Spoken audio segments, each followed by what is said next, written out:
gloire et pureté à celui qui, de nuit, fit voyager son serviteur Mohammed de la mosquée Al-Haram à la mosquée Al-Aqsa, dont nous avons béni l'alentour, afin de lui faire voir certaines de nos merveilles. C'est lui vraiment qui est l'audient, le clairvoyant. Et nous avions donné à Moïse le livre dont nous avions fait un guide pour les enfants d'Israël. Ne prenez pas de protecteur en dehors de moi, ô vous, les descendants de ceux que nous avons transportés dans l'arche avec Noé. Celui-ci était vraiment un serviteur fort reconnaissant. Nous avions décrété pour les enfants d'Israël et annoncé dans le livre: par 2 fois vous sèmerez la corruption sur terre et vous allez transgresser d'une façon excessive. Lorsque vint l'accomplissement de la première de ces 2 prédictions, nous envoyâmes contre vous certains de nos serviteurs doués d'une force terrible, qui pénétrèrent à l'intérieur des demeures. Et la prédiction fut accomplie. Ensuite, nous vous donnâmes la revanche sur eux, et nous vous renforçâmes en biens et en enfants, et nous vous fîmes un peuple plus nombreux. Si vous faites le bien, vous le faites à vous-même, et si vous faites le mal, vous le faites à vous aussi. Puis, quand vint la dernière prédiction, ce fut pour qu'ils affligent vos visages et entrent dans la mosquée comme ils y étaient entrés la première fois, et pour qu'ils détruisent complètement ceux dont ils se sont emparés. Il se peut que votre Seigneur vous fasse miséricorde, mais si vous récidivez, nous récidiverons. Et nous avons assigné l'enfer comme camp de détention aux infidèles. Certes, ce Coran guide vers ce qu'il y a de plus droit, et il annonce aux croyants qui font de bonnes œuvres qu'ils auront une grande récompense, et à ceux qui ne croient pas en l'au-delà, que nous leur avons préparé un châtiment douloureux. L'homme appelle le mal comme il appelle le bien, car l'homme est très hâtif. Nous avons fait de la nuit et du jour 2 signes, et nous avons effacé le signe de la nuit, tandis que nous avons rendu visible le signe du jour, pour que vous recherchiez des grâces de votre Seigneur, et que vous sachiez le nombre des années et le calcul du temps. Et nous avons expliqué toutes choses d'une manière détaillée. Et au cou de chaque homme, nous avons attaché son œuvre, et au jour de la résurrection, nous lui sortirons un écrit qu'il trouvera déroulé. Lis ton écrit, aujourd'hui, tu te suffis d'être ton propre comptable. Quiconque prend le droit chemin ne le prend que pour lui-même, et quiconque s'égare ne s'égare qu'à son propre détriment. Et nul ne portera le fardeau d'autrui, et nous n'avons jamais puni un peuple avant de lui avoir envoyé un messager. Et quand nous voulons détruire une cité, nous ordonnons à ces gens opulents d'obéir à nos prescriptions, mais au contraire, ils se livrent à la perversité. Alors, la parole prononcée contre elle se réalise, et nous la détruisons entièrement. Que de générations avons-nous exterminées après Noé, et ton Seigneur suffit qu'il soit parfaitement connaisseur et clairvoyant sur les péchés de ses serviteurs. Quiconque désire la vie immédiate, nous nous hâtons de donner ce que nous voulons à qui nous voulons, puis nous lui assignons l'enfer, où il brûlera méprisé et repoussé. Et ceux qui recherchent l'au-delà et fournissent les efforts qui y mènent, tout en étant croyants, alors l'effort de ceux-là sera reconnu. Nous accordons abondamment à tous, ceux-ci comme ceux-là, des dons de ton Seigneur, et les dons de ton Seigneur ne sont refusés à personne. Regarde comment nous favorisons certains sur d'autres, et dans l'au-delà il y a des rangs plus élevés et plus privilégiés. N'assigne point à Allah d'autres divinités, sinon tu te trouveras méprisé et abandonné. Et ton Seigneur a décrété: n'adorez que lui, et marquez de la bonté envers les pères et les mères. Si l'un d'eux ou tous deux doivent atteindre la vieillesse auprès de toi, alors ne leur dis point fi, et ne les brusque pas, mais adresse-leur des paroles respectueuses. Et par miséricorde, abaisse pour eux l'aile de l'humilité et dis: Ô mon Seigneur, Fais-leur à tous deux miséricorde comme ils m'ont élevé tout petit. Votre Seigneur connaît mieux ce qu'il y a dans vos âmes. Si vous êtes bons, il est certes pardonneur pour ceux qui lui reviennent se repentant, et donne aux proches parents ce qui lui est dû, ainsi qu'aux pauvres et aux voyageurs en détresse. Et ne gaspille pas indûment, car les gaspilleurs sont les frères des diables, et le diable est très ingrat envers son Seigneur. Si tu t'écartes d'eux à la recherche d'une miséricorde de ton Seigneur, que tu espères, adresse-leur une parole bienveillante. Ne porte pas ta main enchaînée à ton cou par avarice, et ne l'étends pas non plus trop largement, sinon tu te trouveras blâmé et chagriné. En vérité, ton Seigneur étend ses dons largement à qui il veut ou les accorde avec parcimonie. Il est sur ses serviteurs parfaitement connaisseur et clairvoyant. Et ne tuez pas vos enfants par crainte de pauvreté. C'est nous qui attribuons leur subsistance tout comme à vous. Les tuer, c'est vraiment un énorme péché. Et n'approchez point la fornication. En vérité, c'est une turpitude, et quel mauvais chemin. Et sauf en droit, ne tuez point la vie qu'Allah a rendue sacrée. Quiconque est tué injustement alors que nous avons donné pouvoir à son proche parent, que celui-ci ne commette pas d'excès dans le meurtre, car il est déjà assisté par la loi. Et n'approchez les biens de l'orphelin que de la façon la meilleure, jusqu'à ce qu'il atteigne sa majorité. Et remplissez l'engagement, car on sera interrogé au sujet des engagements. Et donnez la pleine mesure quand vous mesurez, et pesez avec une balance exacte. C'est mieux pour vous, et le résultat en sera meilleur. Et ne poursuis pas ceux dont tu n'as aucune connaissance.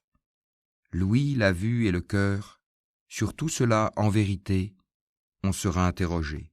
Et ne foule pas la terre avec orgueil. Tu ne sauras jamais fendre la terre, et tu ne pourras jamais atteindre la hauteur des montagnes. Ce qui est mauvais en tout cela est détesté de ton Seigneur.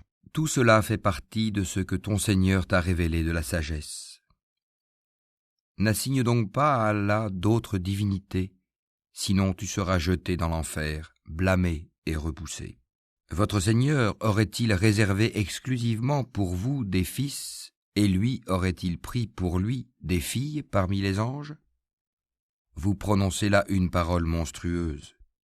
Très certainement nous avons exposé tout ceci dans ce Coran afin que les gens réfléchissent. Mais cela ne fait qu'augmenter leur répulsion. Dis, s'il y avait des divinités avec lui, comme ils le disent, elles auraient alors cherché un chemin pour atteindre le détenteur du trône. Pureté à lui. Il est plus haut et infiniment au-dessus de ce qu'ils disent. Les 7 cieux et la terre, et ceux qui s'y trouvent, célèbrent sa gloire. Et il n'existe rien qui ne célèbre sa gloire et ses louanges. Mais vous ne comprenez pas leur façon de le glorifier. Certes, c'est lui qui est indulgent et pardonneur. Et quand tu lis le Coran, nous plaçons entre toi et ceux qui ne croient pas en l'au-delà un voile invisible. Nous avons mis des voiles sur leur cœur, de sorte qu'ils ne le comprennent pas, et dans leurs oreilles une lourdeur. Et quand, dans le Coran, tu évoques ton Seigneur, l'unique, ils tournent le dos, par répulsion. Nous savons très bien ce qu'ils écoutent.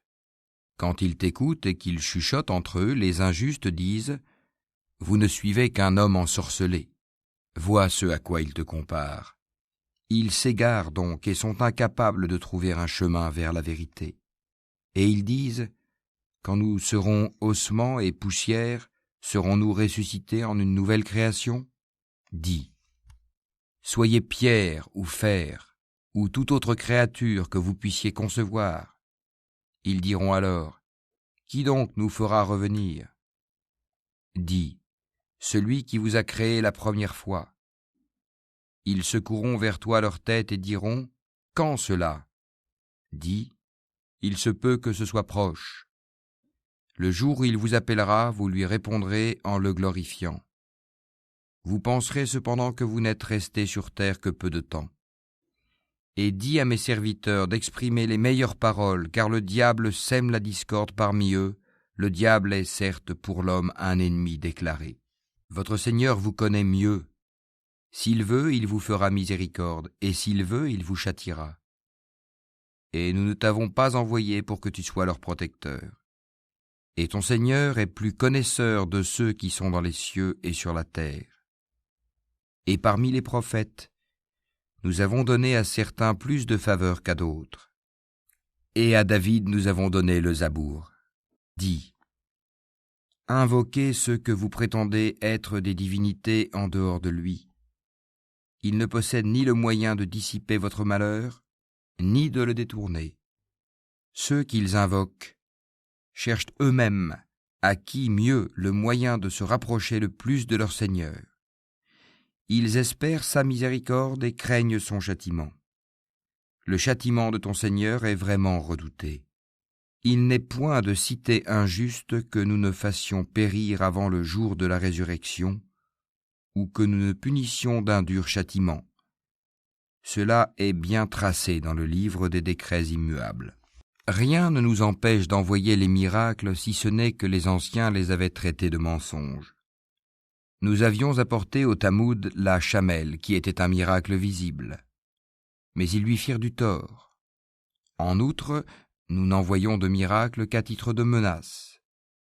Et lorsque nous te disions que ton Seigneur cerne tous les gens par sa puissance et son savoir, quant à la vision que nous t'avons montrée, nous ne l'avons faite que pour éprouver les gens, tout comme l'arbre maudit mentionné dans le Coran.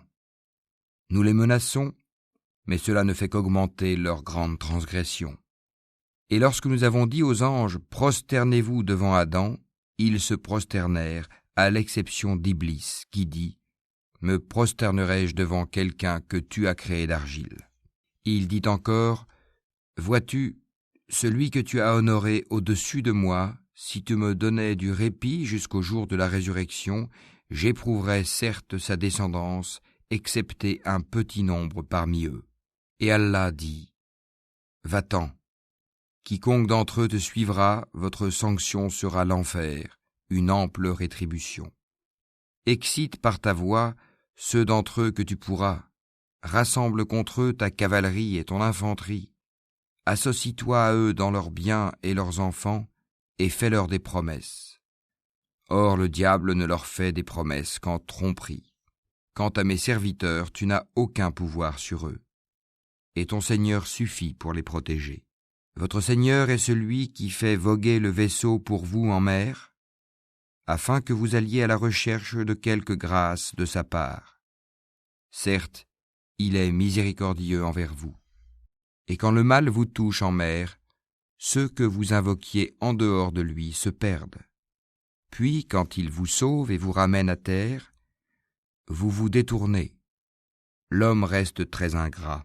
Êtes-vous à l'abri de ce qu'il vous fasse engloutir par un pan de terre, ou qu'il envoie contre vous un ouragan avec pluie en pierre, et que vous ne trouverez alors aucun protecteur? Ou êtes-vous à l'abri de ce qu'il vous y ramène en mer une autre fois, qu'il déchaîne contre vous un de ces vents à tout casser, puis qu'il vous fasse noyer à cause de votre mécréance? Et alors, vous ne trouverez personne pour vous défendre contre nous. Certes, nous avons honoré les fils d'Adam. Nous les avons transportés sur terre et sur mer, leur avons attribué de bonnes choses comme nourriture, et nous les avons nettement préférés à plusieurs de nos créatures. Le jour où nous appellerons chaque groupement d'hommes par leur chef, ceux à qui on remettra leurs livres dans la main droite liront leurs livres avec plaisir et ne subiront pas la moindre injustice. Et quiconque aura été aveugle ici-bas sera aveugle dans l'au-delà et sera plus égaré encore par rapport à la bonne voie. Ils ont failli te détourner de ce que nous t'avions révélé, dans l'espoir qu'à la place de ceci, tu inventes quelque chose d'autre et l'imputes à nous.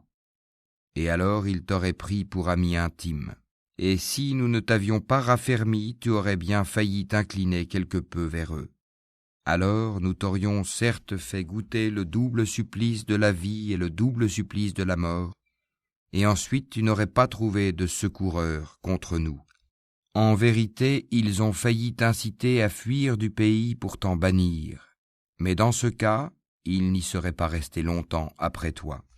Telle fut la règle appliquée par nous à nos messagers que nous avons envoyés avant toi, et tu ne trouveras pas de changement en notre règle. Accomplis la salate au déclin du soleil jusqu'à l'obscurité de la nuit, et fais aussi la lecture à l'aube, car la lecture à l'aube a des témoins.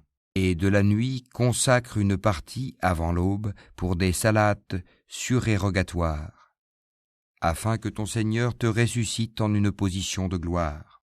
Et dis, ô mon Seigneur, fais que j'entre par une entrée de vérité et que je sorte par une sortie de vérité, et accorde-moi de ta part un pouvoir bénéficiant de ton secours. Et dis, la vérité, l'islam, est venue, et l'erreur a disparu, car l'erreur est destinée à disparaître. Nous faisons descendre du Coran ce qui est une guérison et une miséricorde pour les croyants.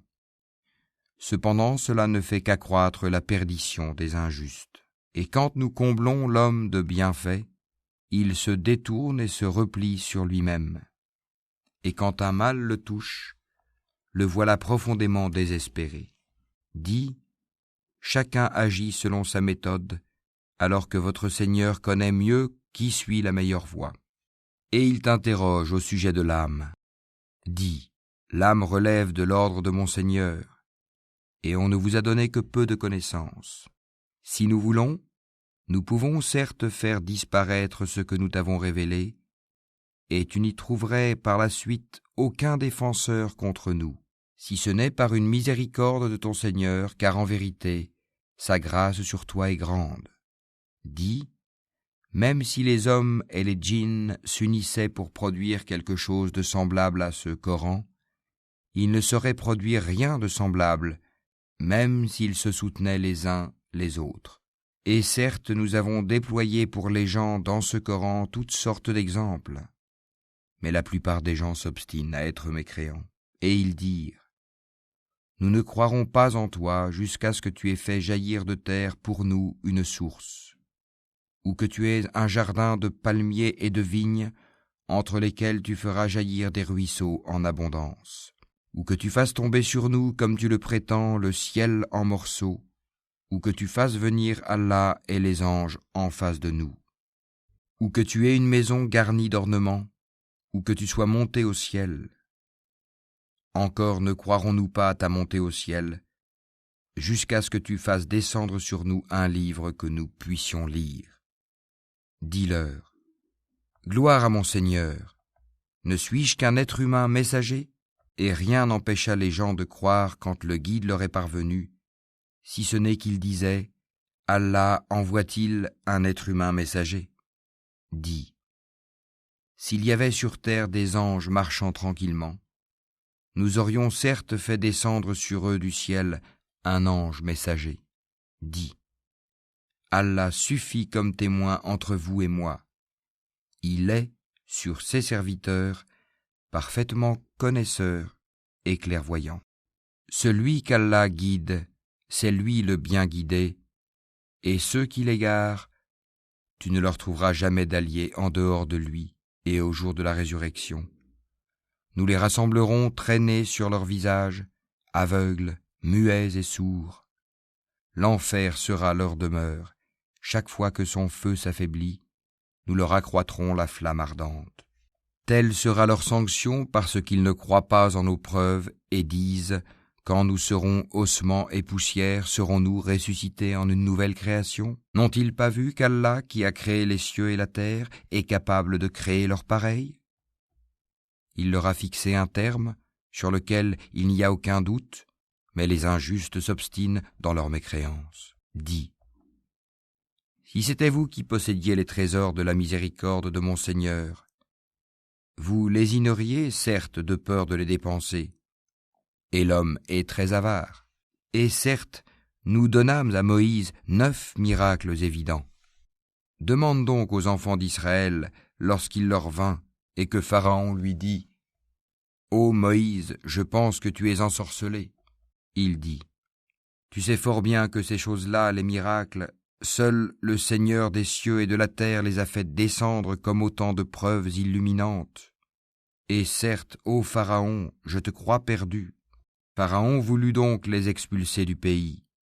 Alors nous les noyâmes tous, lui et ceux qui étaient avec lui.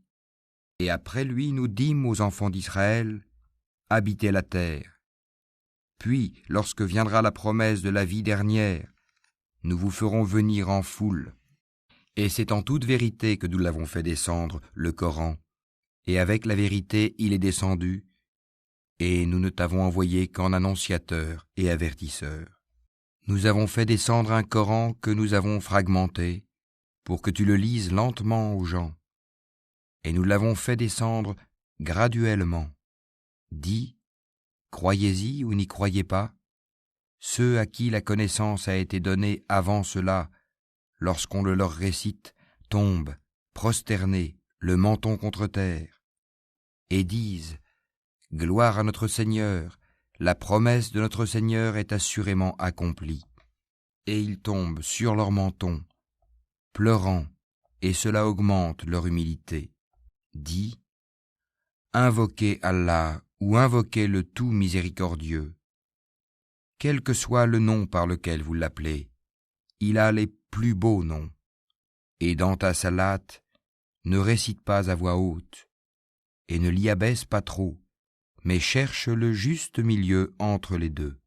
Et dis, louange à Allah qui ne s'est jamais attribué d'enfant, qui n'a point d'associé en la royauté, et qui n'a jamais eu de protecteur de l'humiliation. Et proclame hautement sa grandeur.